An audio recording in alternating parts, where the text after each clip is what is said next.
This year we came 2 cars and 12 people deep to Wonderfruit, and it was worth it. Pull it up to Boutique Camping, you saw where that little bit of extra money you had to spend went.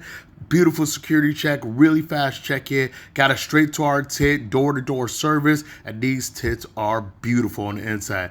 Now let me tell y'all about these beds right here. Not too hard, not too soft, absolutely perfect for a festival. Gotta be honest, probably the best I've slept on. Now this area right here, run by the team over at Nomada, had amazing food the whole time and really dope DJ vibes. Because the festival didn't open till 4 p.m. and we arrived at 12, we were here quite a bit pre-gaming. Had to put money on our wristbands as usual, a cashless system at Wonderfruit as always, and stepped over here and had to take a quick peek in these amazing bathrooms, best at any festival I've been to. And of course, back again this year is the Wonder Cup, entirely ethical, sustainable. You need this everywhere. Now, y'all know your boy had some looks. So this was today's look number 1, complete with the fan holder from my peoples. Good looking out, y'all.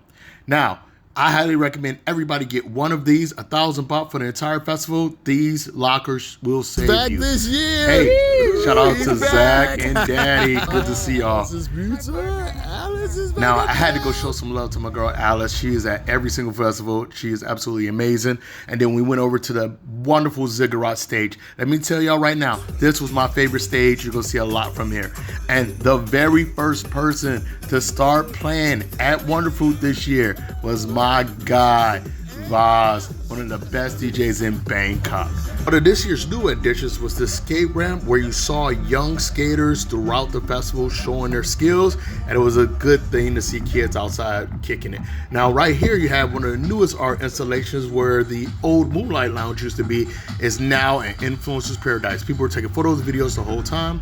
Had to stop over at the Wonder Kitchen and show love to my girl, Lady Goo. You're gonna see her later. Right here, she's assisting one of the friends getting his dinner together for the evening, and oh my goodness. Shout out to Fisherman's Hut, Nui over there. My man over here killing it on the saxophone and keeping Ziggurat moving. But you cannot have a Wonderfruit without Kinky D tearing it up as always. Fast forward over to Cormac's amazing set over at Forbidden Fruit. If you like house, Forbidden Fruit is where you go. We decided to end our night going through Polygon Live for a quick preview of what was going on and check the vibe.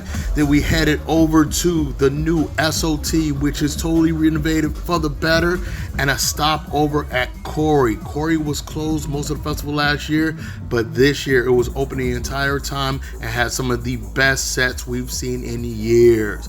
So come back into the next video where we get into our first full day at Wonderfruit 2023.